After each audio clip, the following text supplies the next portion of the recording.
这个帽子呢，就是我们下巴人为什么戴这个头上呢？是因为是这个帽子呢是代表我们的喜马拉雅。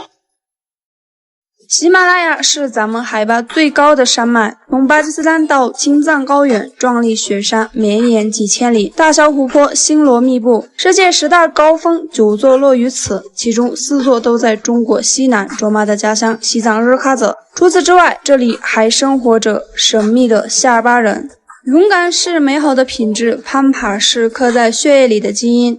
他们善良也热情好客，他们长在群峰之间，助力每一位珠峰登山客。凡是亲眼所见，无不感慨大自然鬼斧神工，对于普通人来说却难以亲身体会。西藏日喀则定极县卓玛就带你看看夏尔巴人的生活。这个帽子呢，就是我们夏尔巴人为什么戴这个头上呢？是因为是这个帽子呢是代表我们的喜马拉雅，然后这边，然后周围这个呢就是原始山岭，然后是各种，然后对原始山岭代表，然后周围的就是我们的动物啊，这些各种品种代表这个上面。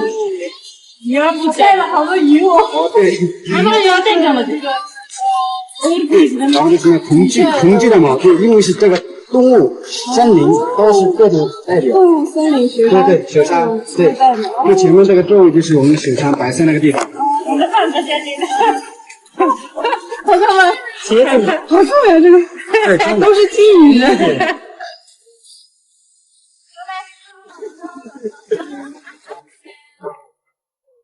夏尔巴人主要居住在尼泊尔，而西藏只有几千人。在生活习惯方面，夏尔巴人和藏族比较相似，他们也喜欢喝酥油茶、信藏传佛学等等。生活在西藏的夏尔巴人大多数都会说藏语。在民族起源上，夏尔巴人存在争议，研究历史的学者们目前并没有达成共识，主要认为起源于西夏比较多，也就是说现在的青海、甘肃一带。后来西夏王朝覆灭，一支人跑到了四川，然后再去西藏、尼泊尔成为夏尔巴人。另外也有观点认为他们是藏族的一支，不过说法比较少。夏尔巴人到底起源哪里，还需要历史学者们继续研究，并在全世界形成一致。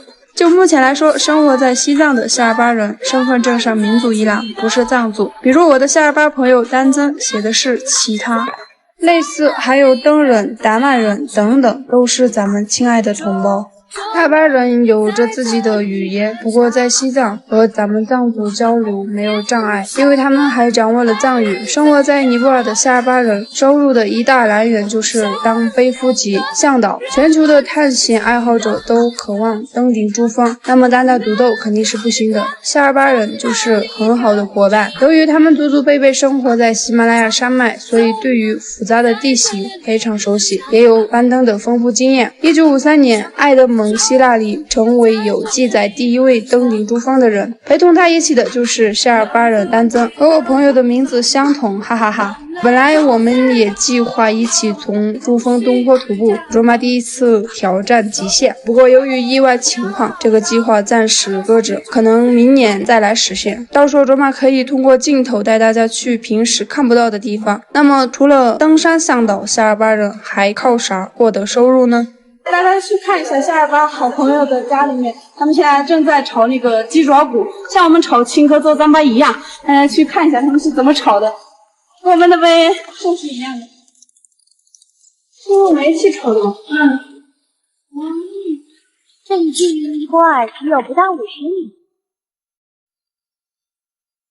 这个呢也是跟我们的青稞一样，先炒，然后就是炒完之后磨成粉，就弄成了那种糌粑。我们尝一下这个炒出来的一个味道，可以吗？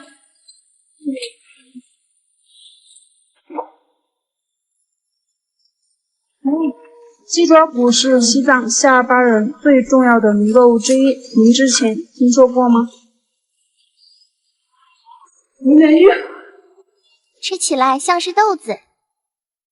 他们这边的鸡爪骨特别像有菜花子，大家觉得像不像这个？炒完之后就是磨成糌粑嘛，跟青稞一样。和藏族不一样，夏尔巴人主要靠种地，基本很少养牛羊。在陈塘的山上，房子边就是农田，主要种植鸡爪骨。除了大米和麦子，鸡爪骨也是很好的主食，它可以制作成粥、糌粑以及面包，在国内非常少见。鸡爪骨呢，就是要第一呢就是开始种地里面，然后第二呢就长得那么高，第三呢要拔出来，然后第四呢，然后就是要准备清一下，然后第五呢就是要准备人啊那些都带走，然后这边呢就是全部熟的，然后收回来，然后就是晒干，然后耐碎，然后就是要洗出来，然后再要太阳那边对着晒，然后呢第五呢要烤出来。烤完了以后，就是要开始弄糌粑，然后就是要全是那种不是机械化，就是人工，就是我们水稻的那种做出来，然后就弄理出来我们的糌粑。这种植物只能种植于低海拔地区，所以西藏也只有陈塘、聂拉木比较多，林芝、山南错那县等有少数，其余的除了广西、海南一些地方有，基本没人种植。不过陈塘的夏尔巴人会把鸡爪骨酿成酒，这是这里的独有。如果不来西藏品尝，人生就有一个遗憾。鸡爪骨长得是这个样子，就是它有骨头瓣。哦，所以像鸡爪，所以像鸡爪，它那个纹理也跟那个鸡皮一样。这个可以做糌粑啊，这是成品。就这个成品，这是这个种子特别细的，这个种子你看，这边练出了细小，就这么小，就这么小一点。哦。然后做糌粑，就是做成黑色的糌粑，对，看颜色。做糌粑可以做可以酒。这个是鸡爪骨酒。荞麦的，荞麦的。荞麦。鸡爪骨就是荞麦的，鸡爪骨的，鸡爪骨的，鸡爪骨。鸡爪骨的酒。哦，对对对。像白酒一样。白酒。这个样子是白酒。还有另外一个现在没有。是的，种地把当地的特色带向全国，就是西藏夏尔巴人的收入来源。这里算是中国最远的边境之一，也是全国最后通公路的乡镇，过去几乎与世隔绝，东西和人都很难走出去。比起拉萨、林芝、日喀则珠峰的高人气，其实很少有人知道定结县陈塘镇。公路通车后，才有更多的人来这里，也有更多的夏尔巴人走出去读书、工作。对于咱们来说，旅游人次越多，生活就越好。希望更多的朋友来到日喀则。其实这里每个地方各有各的特色。现在大家来的就很放心，条件跟城市一样的，有酒店呀、吃饭呀那种，而且这里川菜馆也特别多。下期视频卓玛体验夏尔巴人独有的鸡爪骨酒。